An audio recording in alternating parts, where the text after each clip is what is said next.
Ērģeles.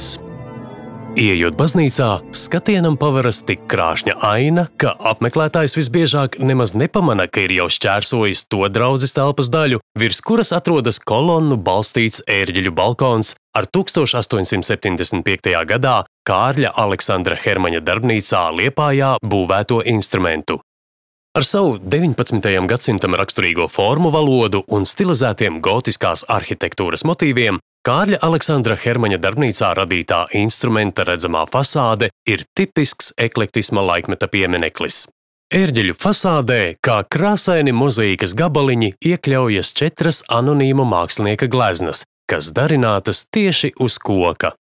2 no tām attēloti evaņģēlisti – Lūka ar simbolisko vērsi un Marks ar lauvu pie kājām.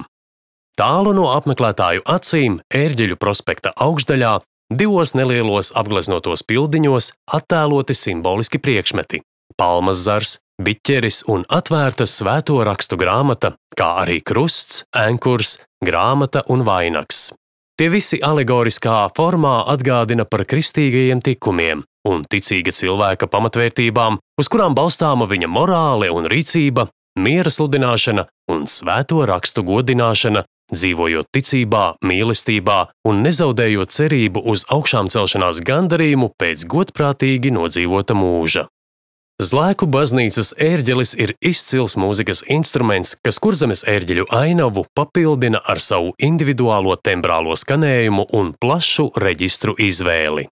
Instrumenta muzikālā kapacitāte tālu pārsniedz vienkāršas lauku draudzes baznīcas liturģiskās vajadzības, un arī šajā aspektā apliecina pasūtītāja vēlmi gūt prieku no ērģelēm kā koncerta instrumenta.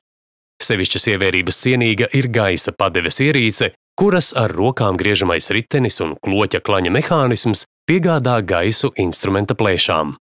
Par ērģeļu izcilo kvalitāti liecina arī tas, ka to mehānisms un plēšas bez remonta nevainojami kalpo jau 140 gadus.